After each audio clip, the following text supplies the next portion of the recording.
हिंदी सक्तीचा अध्यादेश राज्य शासनाने रद्द केला आणि त्याच पार्श्वभूमीवरती उद्या मनसे आणि ठाकरेंची शिवसेना ही खरं तर एकत्र येणार आहेत।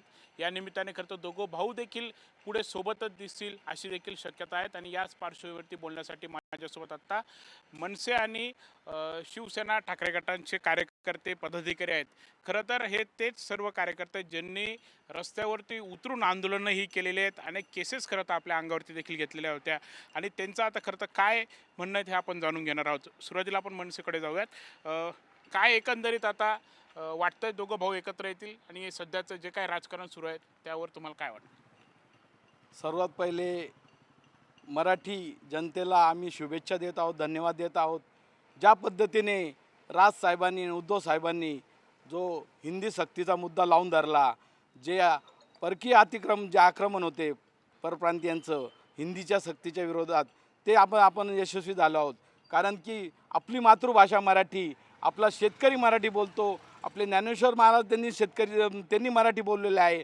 असं मराठीचा मुद्दा असताना सुद्धा हिंदी सक्ती लादायचं काय कारण होतं, त्या मुद्द्यावर दोन भाऊ एकत्र आले आहेत आणि ते दोन भाऊ एकत्र आल्यामुळे संपूर्ण महाराष्ट्रामध्ये अतिशय चैतन्याचं वातावरण आहे। याच्यामध्ये साहित्यिक खुश आहे, मराठी साहित्यिक खुश आहेत, मराठी शेतकरी खुश आहेत।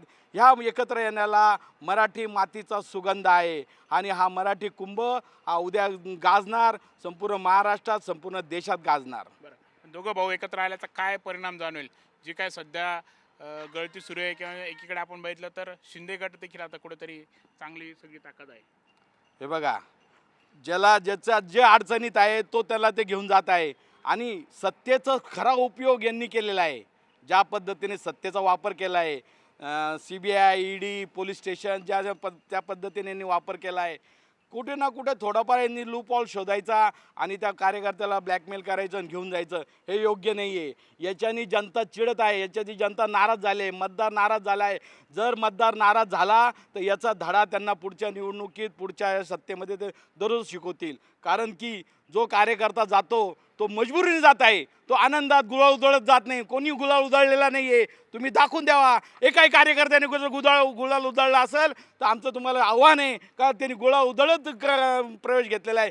ही शिवसेनेची प्रथा नाही आहे।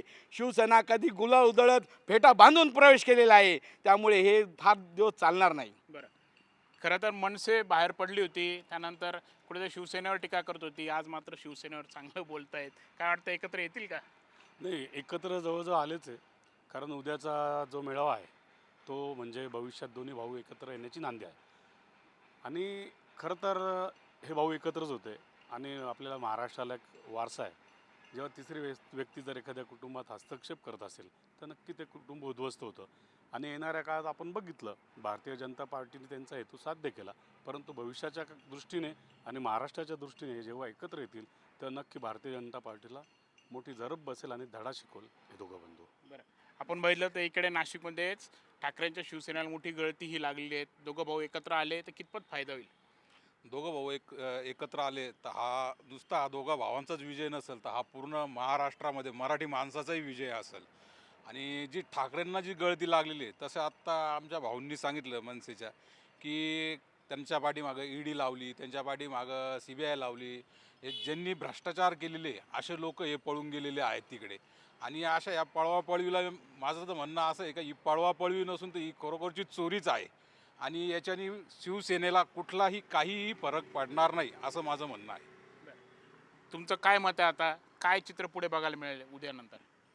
मुळात शिवसेनेचा जन्म हा मराठी माणसाच्या न्याय हक्कासाठी झालेला आहे। तुम्ही बघा जो विषय काढला, उद्या निश्चितपणे दोन्ही भाऊ एकत्र आल्यानंतर वातावरण तर खूप चांगलं होणार आहे। आणि आत्ता जो गळतीचा जो मुद्दा आपण घेतलेला आहे, गळती म्हणता येणार नाही कारण जाणारे नेते गेलेले आहेत, परंतु जे निष्ठावंत कार्यकर्ते आहेत ते अजूनही त्याच ठिकाणी आहे आणि अतिशय ताकदीने आहे। ठीक आहे, आता संधी त्यांना मिळत नव्हती, परंतु आम्ही संकटात संधी शोधणारे शिवसैनिक आहोत आणि निष्ठावंत आहोत।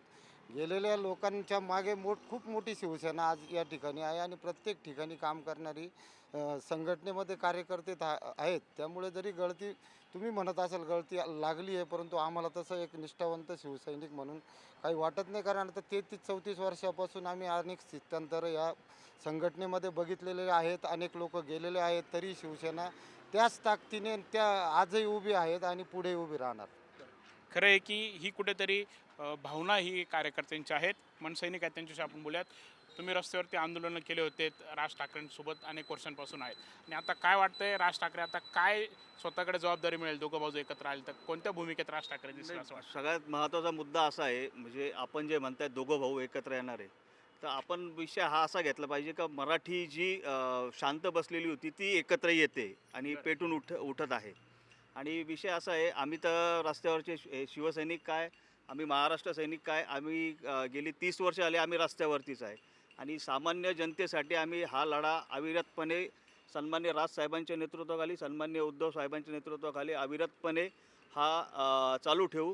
आणि महाराष्ट्राला दिसेल आता की विरोधी पक्ष हा काय काम करू शकतो, हे येणारा काळ हा महाराष्ट्रातली जनता नक्कीच बघेल. आता राज ठाकरेंना कोणत्या भूमिकेत तुम्हाला बघायचं आहे? कारण जशी ठाकरेंची अवस्था आहे तशीच मनसेची सुद्धा नाशिकमध्ये आहे. नाही, विषय असा आहे, राज ठाकरेंची राजसाहेबांची भूमिका ही पहिल्यापासून स्पष्ट आणि साधी सरळ होती. मराठी म्हणून मराठीसाठी जर तुम्ही अंगावर आलात तर मी मराठी म्हणून अंगावर जाईल.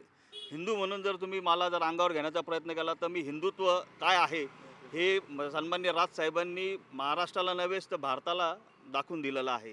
कारण बेगडी हिंदुत्व करणारे आता जरी सत्तेत असले तरी ते जातीपातीचं राजकारण करूनच सत्तेत बसलेले आहे. आणि गन पॉईंटवर ठेवायचं आणि पक्षप्रवेश करून घ्यायचेत, ही काही शिवसेनेची किंवा मनसेची कधीच भूमिका नव्हती. सन्माननीय बाळासाहेबांनी ती कधीच शिकवलं नाही, ह्या दोन्ही भावांना पण नाही आणि आमच्यासारख्या महाराष्ट्र सैनिकांना किंवा शिवसैनिकांना हे कधीच ही शिकवण सन्माननीय बाळासाहेबांची नव्हतीच. तर दोघं भाऊ एकीकडे एकत्र येणार आहेत, काय भावना आहे मनसैनिक? दोघं भाऊ एकत्र येत आहे. मराठी माणसासाठी एक चांगलं आव्हान आहे का दोघं भाऊ एकत्र येत आहे मनसेसाठी. जर मराठी माणसासाठी जरी दोघं भाऊ एकत्र आले तर खूप आनंदाची गोष्ट होईल.